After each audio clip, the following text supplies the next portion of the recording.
All right, everyone, and welcome back to Spec Frequency. My name is Tato Alexander. I'm here with Mohammed. Welcome, everyone.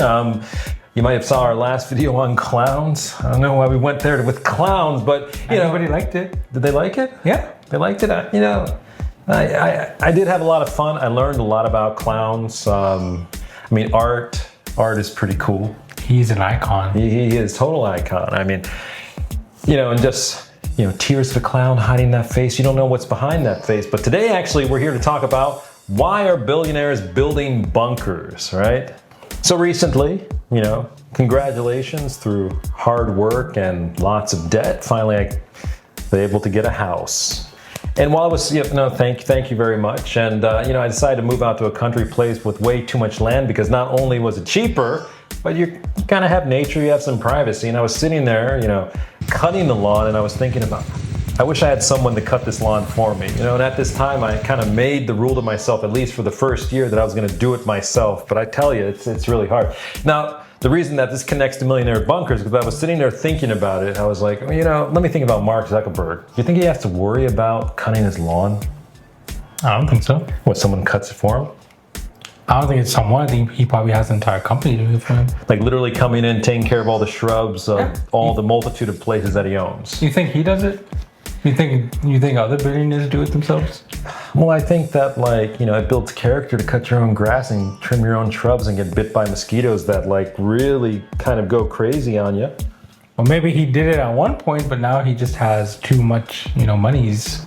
Well, and with that being said, right? So for people like Mark Zuckerberg, it's not really a priority. They have other priorities, right? And it's not saying that we're trying to minimize the greatness of anyone from, small to big, but priority is a little bit different, right? And how they spend their money is very, very important. So what are we going into then? Why are we talking about Mark Zuckerberg? On the news, everything that's happening and people talking about millionaires building bunkers, right? Through social media, what we're actually getting, we really wanted to kind of dive in deep and figure out, is there any reality to that, right? Because how I view it is that it's just, billionaires with a lot of money who don't have to cut their own lawns, right? Everything they do is a little bit different, right? Maybe I have to sit there and I have to make my own chicken tenders. You think Mark Zuckerberg's sitting there making his own chicken tenders. Everything kind of gets amplified by 1,000 when you have a lot of money. For us, $100, okay, honestly, $10 is a lot of money.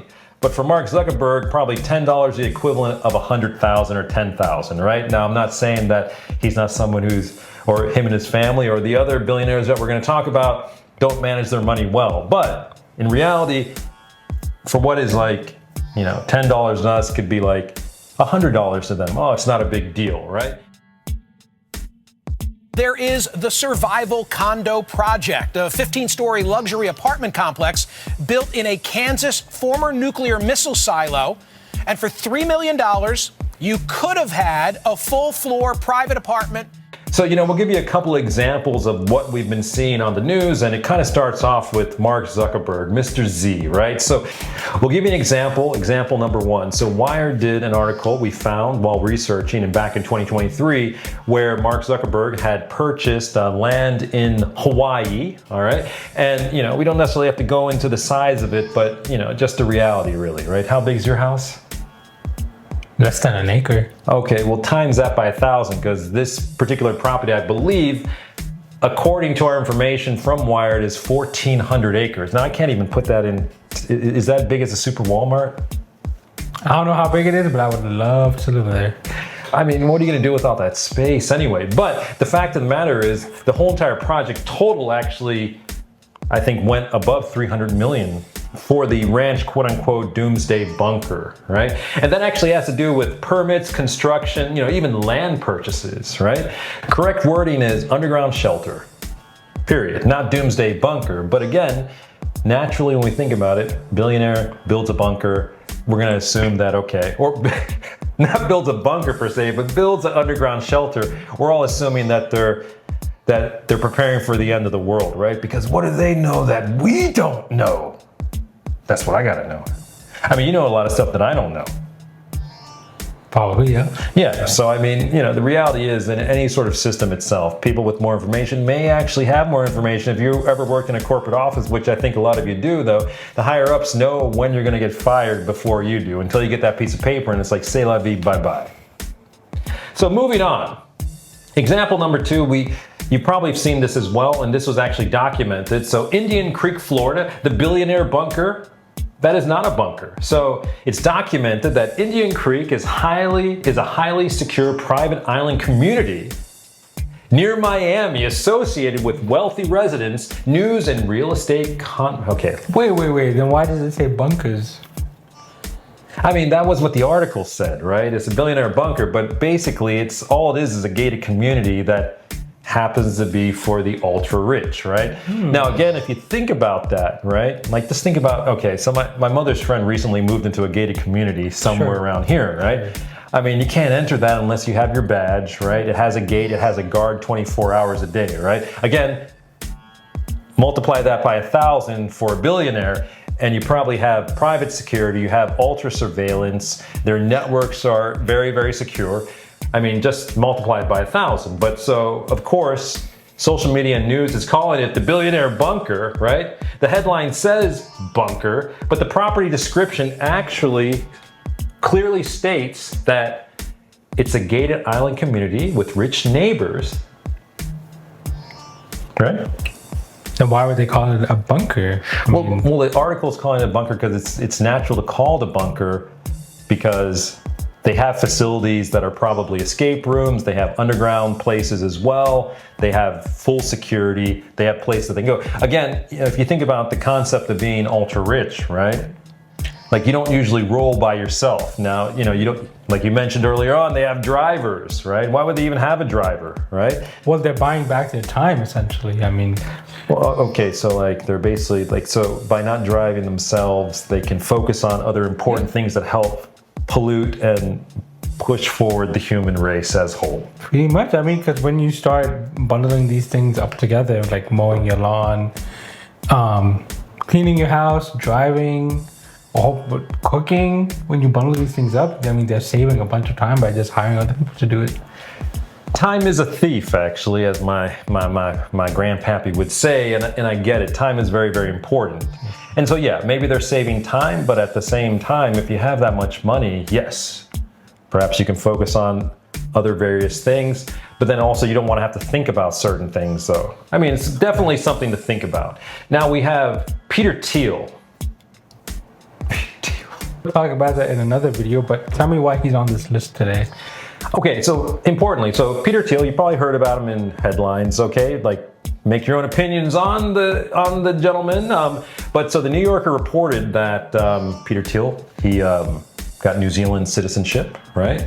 And he... It's kind of sus. Well, not necessarily. I mean, if you watch any of these other people, like, what's that CIA guy who cut all his hair, had like the big ass afro? I mean, I loved it, right? And he cut his hair now. It's like how to enhance or use your spy power to understand things, right? I don't remember. I can't believe I can't remember him because I watch him so much, though. But I mean, gosh. We will remember it at a later date. Yes. Let's continue on. But so the important thing is that, like, so yes, New Zealand, a lot of people are talking about in general that New Zealand would be the safest place in a cataclysm. Number one, if you could get there, right? If they're, depending on what the disaster was, right? Okay. But it's isolated enough where building a bunker there might be a great idea. Now, New Zealand's a beautiful place. For any of you who have ever been there or have seen Lord of the Rings, yes, it's an amazing place. Now, I'm actually kind of biased because I'm originally from Hawaii, so I'd say, hey, now, Mark Z, I think you got it going on. But New Zealand's beautiful as well. But Peter Thiel, citizenship, New Zealand citizenship, and part of a project, right? A property, is that a part of a broader Silicon Valley preparedness culture, right? So, and this part is not documented, but a complete underground doomsday bunker. I would honestly say correct wording would be remote retreat or contingency location. What were you going to say? No, I was saying, tell me more about this Sam Altman one now. Well, so Sam Altman, right? So preparedness comments, right? Again, like any of these kind of major players in the world who are like ultra billionaires, if they say like, you know, shit's the new like, you know, delicious meal, everyone's gonna like kind of make a huge like big deal about it. And so Sam Altman actually, you know, he said, right? So New York reported Altman discussing preparedness, supplies, and a fallback plan involving land and trusted people, right? Now you can go in many directions on that really, right? I mean, honestly, right? If you were to be in a, you know, situation, right? What are the first things you think about, right? Like you have a relatively large family that's kind of spread out around the area, right? So what would you think about first? In a doomsday situation? Yeah, like let's say that Food. there's, you gonna think about food first? You gotta make sure you like, It's like, I'm hungry. you have to like sustain yourself, but no, because, you know, providing it for the family, right? Okay. First thing would obviously be communication, trying to figure out if I can get in touch with other relatives. Mm-hmm. Right? Then collecting essential supplies, food, water, medication, things like that. Okay. Then after that, finding like long-term shelter. Okay, so all right, let's take it away from like the doomsday equation. Let's like look at preparedness in general, right? Do you have a first aid kit in your house?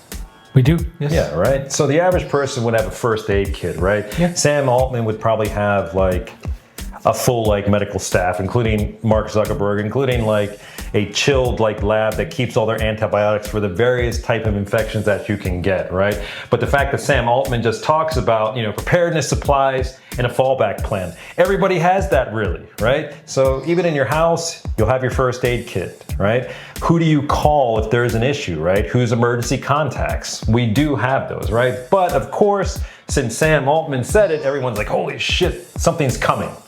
What if we all just bought those emergency food kits from like Costco? Man, you know what? It lasts like 15 years or something. Yeah, no, actually, I did that. So when I was in Japan, right? So this goes back to Fukushima with the huge earthquake there, right? So, you know, the crazy thing is that, like, you know, you think Japan. You were there for that? I was there for that, yeah. Oh. Yeah, I was there. Yeah, Oh. I was there. And a lot of my family actually lives, like, up closer, like, you know, okay, it's not like north and east, right? They live more in the east, right? Mm-hmm. So imagine Tokyo. They live kind of beyond Tokyo, so closer to like Fukushima area. Where the hell was I going with that? Where was I going with that, Mohammed? No idea. You were talking about you were there during the Hiroshima. Fukushima. I wasn't there Hiroshima. I wasn't there Hiroshima. Not that old, right? But okay. The floods, basically. Well, like, so, okay. Tsunami. Yeah, so I was in Japan during, you know, the Fukushima, like, earthquake and tsunami, right? And then, you know, the aftermath of that. And, you know, overall, a lot of things broke down, though. Like, and you'd be really surprised. Like, you'd think that Japanese would be like, hey, help your fellow man. Everyone was kind of like taking up all the batteries. They're taking up all the toilet paper was gone. Everything that you could imagine was gone, right? And it was almost like a free-for-all until the government had to like issue orders that you can only take this much, you can't take that. But by the time they actually got around to that, so many of those different items that we use for preparedness were gone, right? Now, you know, in general, you know, most of us, like, we're prepared, like Mohammed said, right? We have like our first aid kit, we have our people that we contact, right?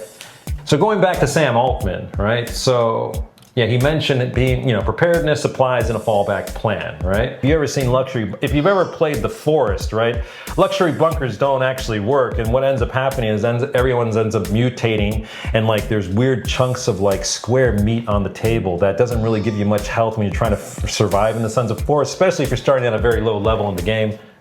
It is a very good game, though. Check it out. Yeah, but we're not sponsored, but check it out. Man, the ending was just like, I mean, I don't want to give it away for anyone, but like it was a good, I mean, I liked it. Difference of opinion, but I liked the ending. You wanted to have a bigger battle at the end I mean, it seems so massive what it was leading up to, which ended up being like a at the end, you know? So.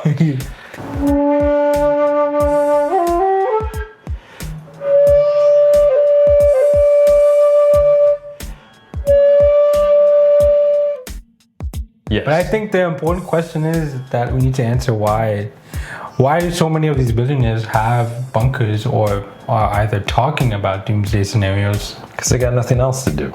Or do they know something that we don't? They may, and so that actually brings us to our next point. What the hell are they preparing for? So we put kind of a framework together just to kind of figure this out. Mohammed, so let's start from the top on this. So we got a list here of possible risks that these billionaires could be preparing for, and we ranked them from high, medium to low, with impact as well. Now the first one is cyber attack or IT outage. Now this is CISA. Oh, okay. 2026 survey ranked cyber incidents as the #1 corporate risk for the 5th consecutive year, selected by 42% of respondents. And CISA urges organizations to maintain incident response, resilience, and continuity plans. Now, I don't know if you can see that, but there's a live cyber threat map there as well. Well, yeah, no, so okay, like we work in a lot of cybersecurity, so we're always monitoring all the attacks right now. And so the reality, yes, is that IT outages, cyber attacks are real. They're constantly happening right now. You can see it going back and forth. I mean, maybe top rank right now is like mobile backdoor. I mean, there's multiple, right? But it's popping up all over the place. A lot of it's coming from the places that you all probably know where they're coming from. But I mean, we also have stuff going on in the United States as well, right? But hey, nothing's like a good offense, right, than just having a defense. But yeah, so, reality check, right? Cyber attacks, IT outages. What are the billionaires worried about? Especially all the tech billionaires. Yeah, they're trying to protect their infrastructure. What else we got? Infrastructure failure. We rank that as high. CISA describes power lines, communications, water, and transportation as all independent systems with cascading failure potential. Now, it specifically recommends backup power, secondary providers, and continuity plans. Oh, yeah, okay. Yeah, no, like what happened the last time the power went out? Sitting there in the dark, sweating my ass off with no air conditioning, and then I got a backup generator. And the people next door to me turned on their generator, which was loud, noisy, and smelly. Maybe you just need to get a backup generator now. Maybe I need to be a billionaire like Peter Thiel, then I'll have someone cut my grass. Okay.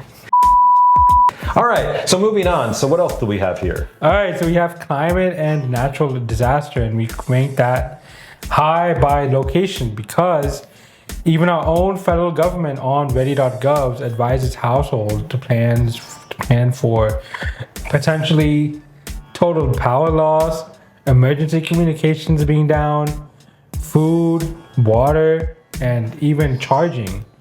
Natural catastrophes still remain a huge risk for households and major businesses. Yeah, no, I get that too, but that's just part about like being alive and being human in general, right? Like, I mean, do you want to take that one on? Now it's climate changing? Yes, the climate is changing. Oh, really? You think so? I think so. I mean, isn't there that... You drank that Kool-Aid? What Kool-Aid am I drinking? I'm drinking that like Kool-Aid. I don't drink Kool-Aid. Well, you should. It was a part of my childhood. Did you ever have Kool-Aid? I did, but I don't drink it anymore. Well, I mean, they got the sugar-free stuff with the aspartame inside. Let's go. Powered by aspartame, man. Powered by aspartame. All right, so natural disaster and climate. I mean, in general, like, again, I was living in Japan, right? It was actually kind of interesting because I was speaking with a colleague who actually lives in Iowa, like, yesterday, right? And, like, the reality is, living in Iowa in general, she lives in Tornado Alley, right? So they all have basements, like little mini bunkers. When the siren goes off, they got to go to their basements. They also have like really large, like thunderstorms, electrical storms, like heavy winds and things like that. And for them, it's a normal thing of preparedness, right? It's high, but we did say like, our rating, right? It's high by location, just like Japan, right? Constantly earthquakes, typhoons, tsunamis, I mean, you name it. When you watch the news outside the world or social media, it looks like, oh my goodness, another earthquake happened. But the reality is earthquakes happen all the time in Japan. Typhoons come as well, right? People they know it's coming, they just live their lives. But yes, one very important point, the ranking of why these billionaires are worried about it, it's also like connected to location as well. All right, now the next one is pandemic or supply disruption. Now we ranked that medium or high because it can go either way. Now, what's a pandemic? Like the COVID-19 pandemic from a few years ago? I didn't say I said pandemic. It's like pandas coming around, like taking over, like, whoa. I don't know what you're Don't going you on ever about. trust a panda, man. They'll eat you too, man. You think that they're just sitting there eating bamboo, man? What? Pandas are cool, man. What do you mean? Okay, why don't you, next time you're at the zoo, jump into the panda cage and try to hug that motherfucker. Well, if I do that, they're gonna call the cops on me. I'm not gonna do that. Well, I was just saying, like, but do you think the panda's gonna come out and like hug you? I don't think they're gonna hug me, but they're not gonna like bite me or anything. They're herbivores. They're not actually herbivores. Yeah, no. Here, look it up right now. Look it up. I'm dead serious. Like, look it up seriously. Like, you know, just like they always thought that like monkeys wouldn't eat you as well, man. They'll eat you. Everything will eat anything, right? You know, I mean, the reality is, you get hungry enough, you're gonna eat anything, right? But look that up. It's very, very important for the pandemic, not the pandemic. They are functionally herbivore because 99% of their diet is bamboo.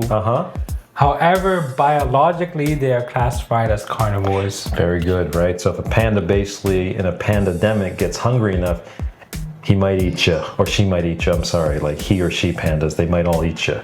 But we digress again. Okay, so going back to the pandemic, right? Okay, so remember how a few years ago, the whole world was struck by COVID-19? That's essentially what a pandemic is now. Supply systems got disrupted during that time. You know, like what? Like hospitals were overloaded. Yes. Stores were closed. Were they now? Stores were closed. Restaurants were closed. Popeyes was closed.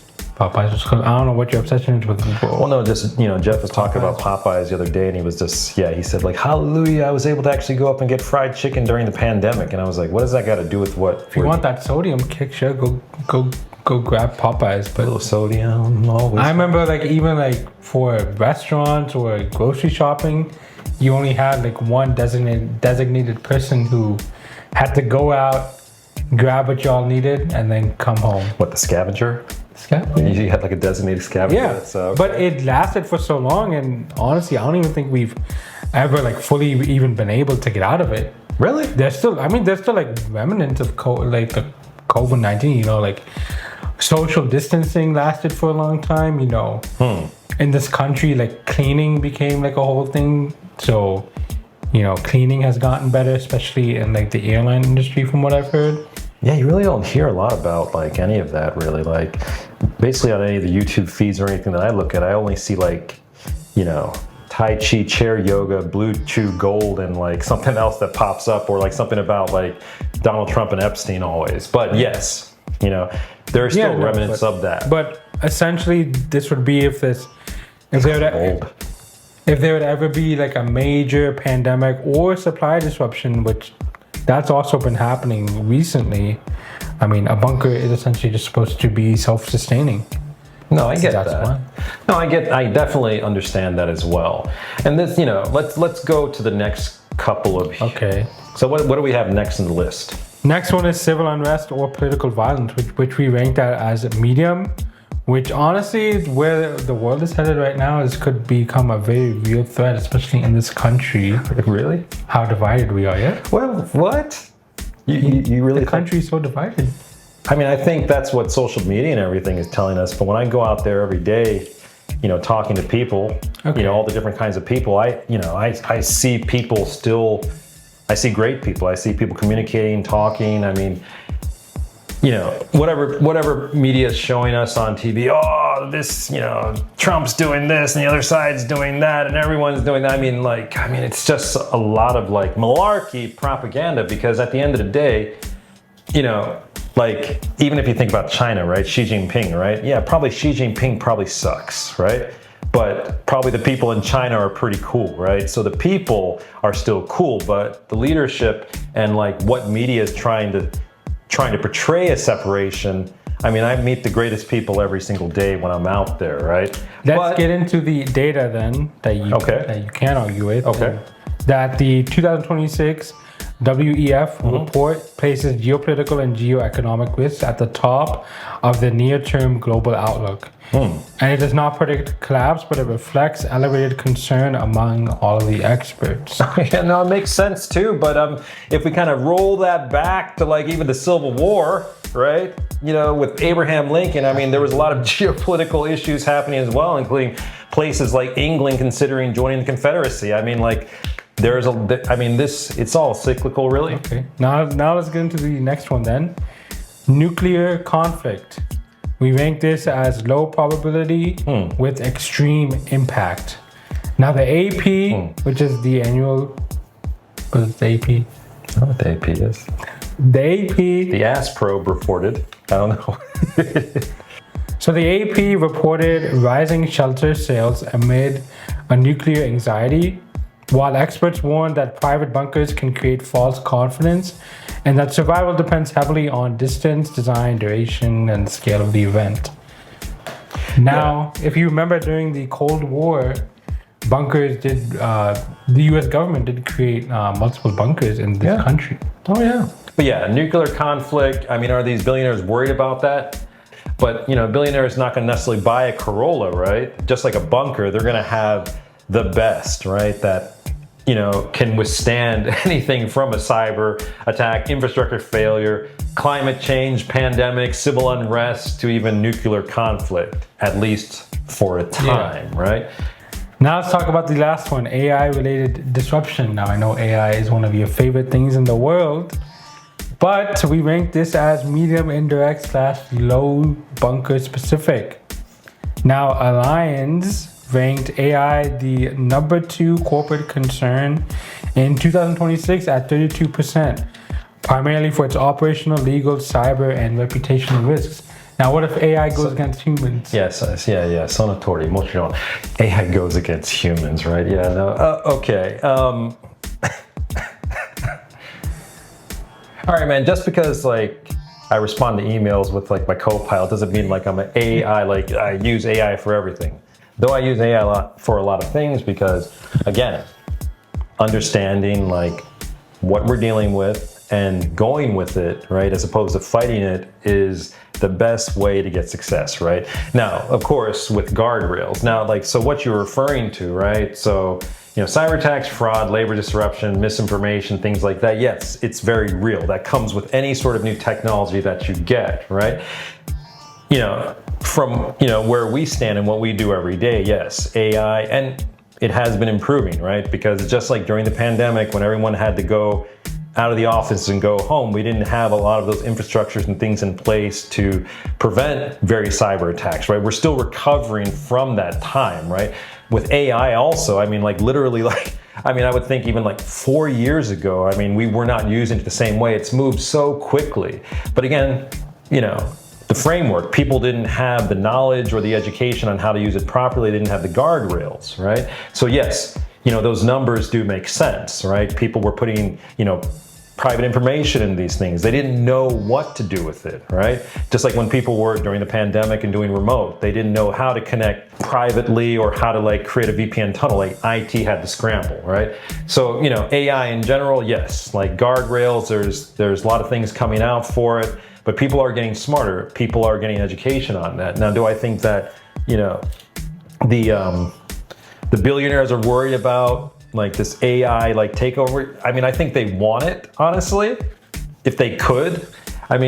Science fiction, anything that people write in science fiction books or stories or movies, generally it kind of manifests itself. So yeah, there's a very big possibility that they do want AI controlling it and take the human element out of it. But again, can't speak for them because I'm not there. Do I think AI is going to take control?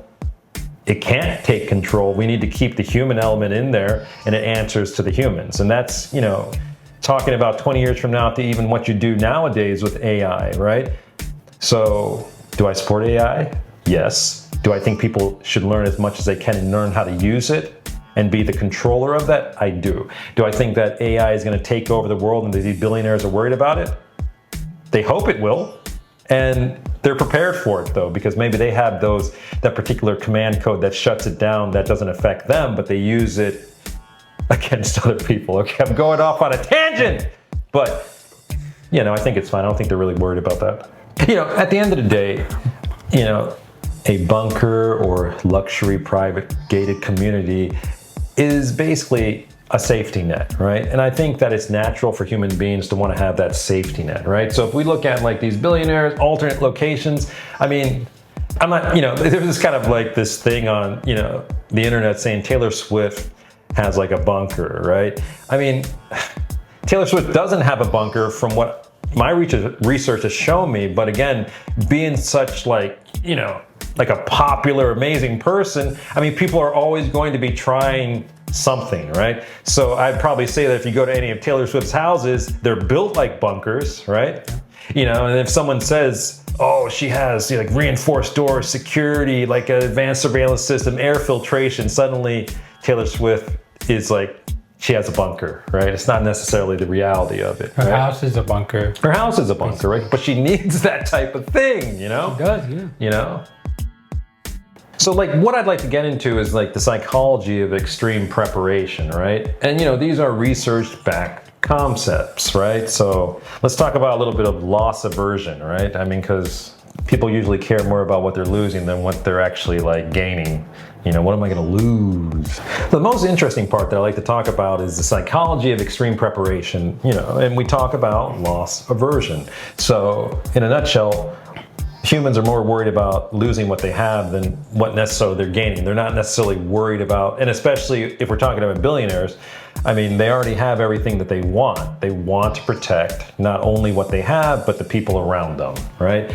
And, you know, it's very important. And, you know, in a way, I mean, that totally makes sense, right?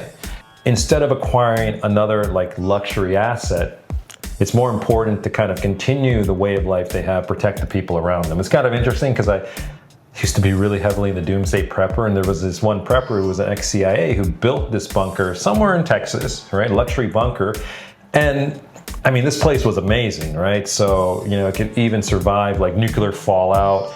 It had like food that would last them for a very, very long time. It had a hydroponic system where they could grow indoors. It had backup generators. It had lots of water. They could hold out for a while. But I think the reality, you know, about this particular like Doomsday prepper was, and he had a really large family, like a massive family, right? But it was basically, he wasn't thinking about, we're gonna hold out to the end of time. I think what I got from it, which was, you know, quite beautiful, and that's what any of us want. So, you know, control, and like looking at the concept of control and dread, right? Is that he just wanted to control how it would end at the end, right? Being able to be around the people that he cared about and at least say goodbye. And of course, hold out as long as you can. But so at the end of the day, he just wanted to be able to say goodbye and control how it all ended. And that at the end of the day, you know, even in old age or, you know, as we live our lives, we want to control how we go out of the, you know, how we go out. And that's what I got from that, right? And so, you know, the basic psychology around that. We talk about control and dread, right? You know, a catastrophic risk are frightening. You know, partly because they're uncontrollable, right? They're unfamiliar. When it happens, we're not ready for it, you know? Again, like maybe certain like law enforcement, you know, firefighters, things like that, you know, support and help people who deal with those situations, or, you know, military as well. Like, yeah, they've had exposure to that, right? But, you know, the average person buying a shelter like converts that like, you know, fear into a concrete plan or project, right? So basically it's like the average person buying or building a bunker, but since they're billionaires, they just want to make it the best bunker that they can. Yeah, and it's just like, you know, the home that you live in or the apartment that you live in, right? Like you just want to make it the best that you can, right? Yeah. So a billionaire has billions of dollars. So, I mean, you're going to like half-ass on like some, you know, wall enforcement that can stop radiation. No, you're probably going to go for it, right? Right. Let's break it down, the psychology of it. Privacy and target risk, right? You know, I mean, honestly, like we were talking about Taylor Swift, right? Like she's gonna have secure homes, right? What does she worry about? What does Taylor Swift gotta worry about? Besides planning this beautifully amazing, awesome wedding that was like... I don't know if you know, but there was like a year or two where she like traveled around in suitcases because she didn't want anybody seeing her. Is that real? Yeah, that's real. Was it like... Happened during the Reputation era, which is like 2017, 18, around there. I mean... Because I was like a junior in high school. Okay, I don't think Taylor Swift is traveling around in a Samsonite bag, right? No, but like in like the streets and everything. Like, so like she was gonna like release like an album. Yeah. And go on tour. Yeah. But like she didn't want to be seen like during that time because she wanted to be like secretive. Yeah, so she was like, traveling around those huge like cases that are for like equipment, basically. Exactly. So like they would take her from like the car to like inside buildings and stuff. I mean, I think good on you. But even then, people still stalked her. Well, I mean, again, like, I mean, everything that she's involved with, the music she creates, the people she inspires, I mean, the wackos will come out, right? But, that's the point, though, right? So the wealthy, they have to worry about privacy. They have to worry about the possibility of stalking, extortion, even civil disorder, right? People are going to come to those places for them, so they have to protect it, right? Correct. I think the last thing on our list here is status and escalation, right? So once security becomes a luxury category, basic protection actually escalates, right? It's always going to be amplified, like we talked about in the beginning, times 1,000, really, Mm-hmm. So I mean, like the reality, right? And like, what's the historical part of this? So basically, I mean, shelters are not really a new thing, right? Like we brought up the Cold War a few minutes ago. The U.S. government did indeed build bunkers, but they called it as like protected relocation facilities, including an 112,000 square foot congressional shelter beneath the Greenbrier Resort. I think that's a very like popular bunker, actually.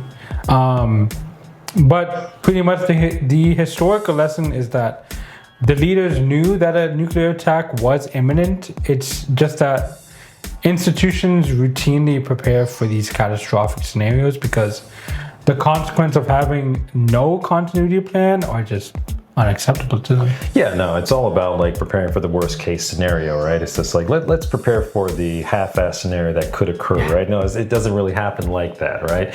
And so I guess what everyone thinks about often, especially with the billionaires who are connected to, running these major IT companies, the people that they know, the people that, they come across, from political leaders to other business people, they have a connection to a lot of information, right? So do they know something that we don't know, right? It's possible.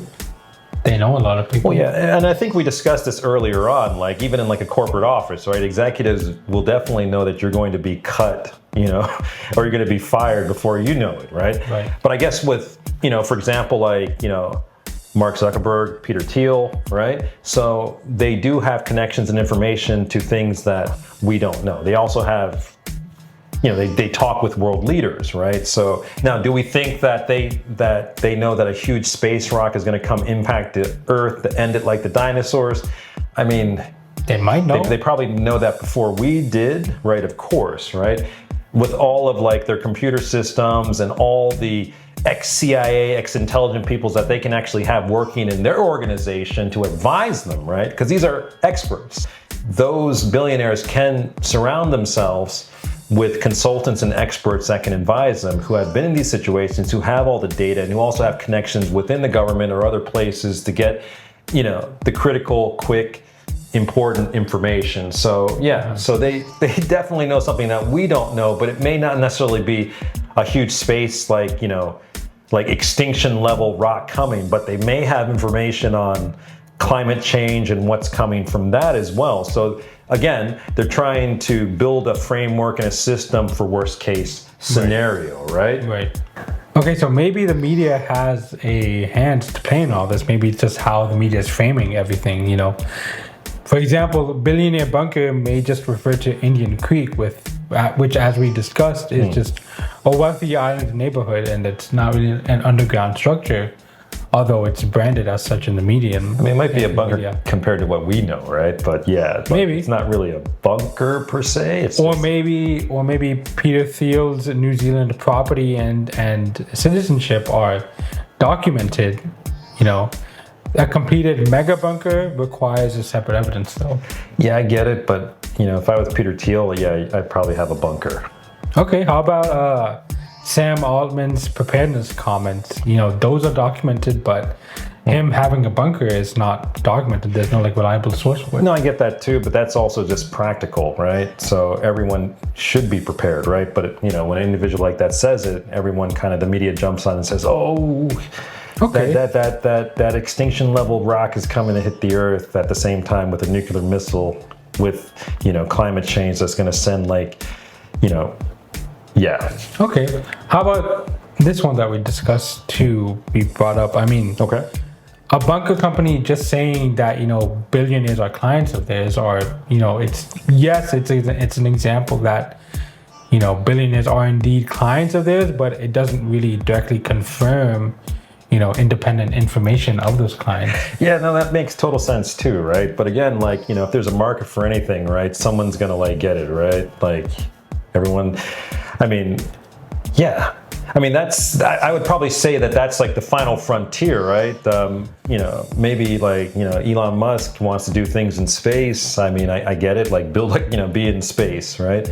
So, if they can go there, what's the final frontier on Earth, right? Maybe billionaire mega bunkers, or underwater, retreats and things like that. The next one would be a space station, really. So, yes. So maybe they do know things that we don't, but they're not going to know when the world is ending.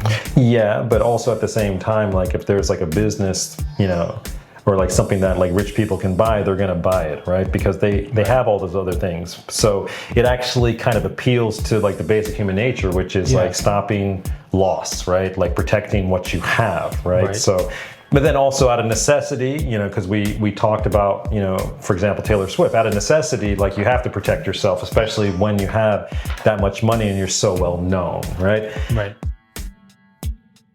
So getting to our last point of this here, and Mohammed, let's talk about, our favorite part, the bullshit meter, okay? So you read it out, Mohammed, I'm gonna call it out if it's bullshit or not.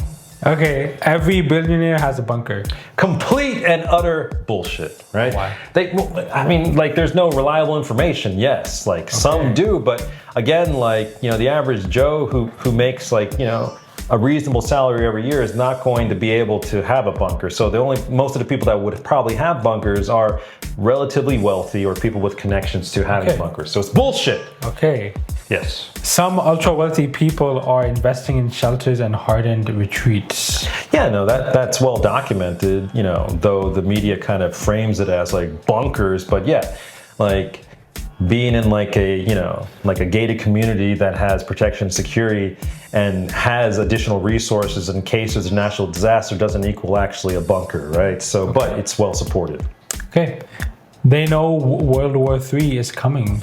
That really needs evidence, but again, since we work in security and things like that, we're always at World War III, right? It's always a possible tipping point, right? So it could happen.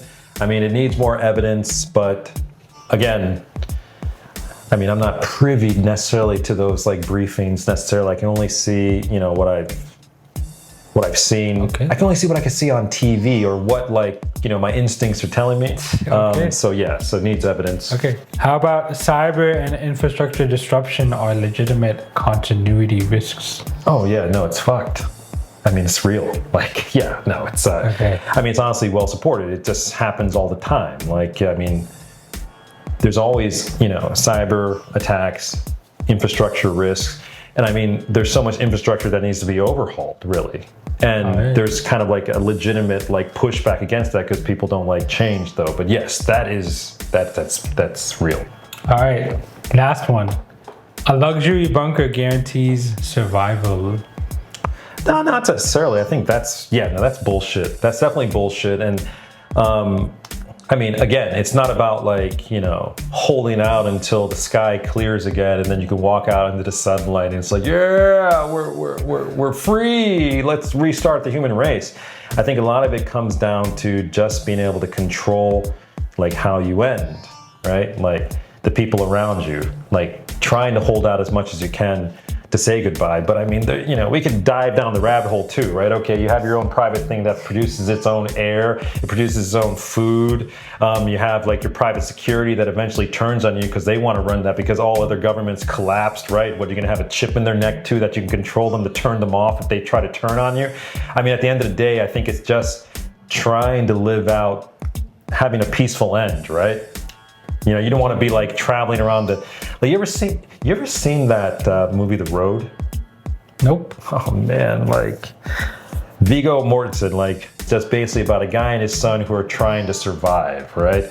And you know, the sad thing about it is they're literally just trying to like find a place that they could just like, you know, hold out. But the thing is, they found bunkers in that movie as well too. And as you always see in every single movie or every game, the luxury bunker, like everyone's already dead, right? So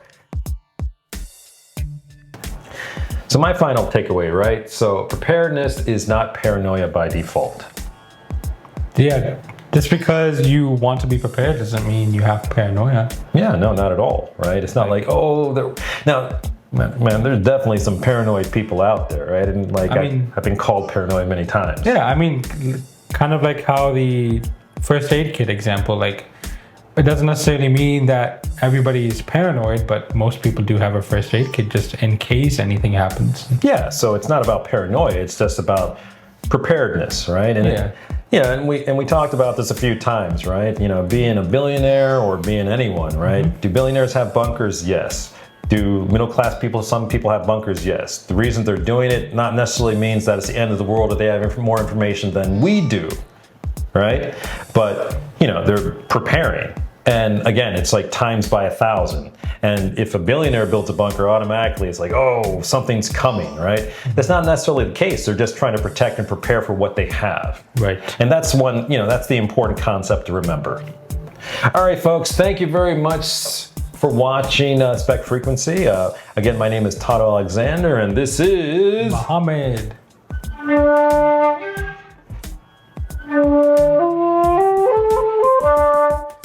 Thank you for watching Spec Frequency. If you found this video interesting, please like, comment, share, and subscribe if you haven't already. Again, my name is Mohammed. That's Taro Alexander, and this has been Spec Frequency. And always remember, you always never want to forget. Protect yourself at all times. Yeah!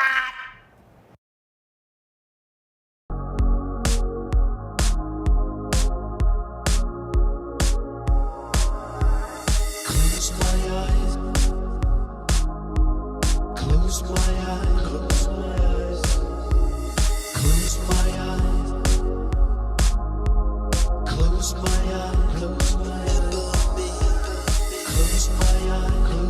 eyes.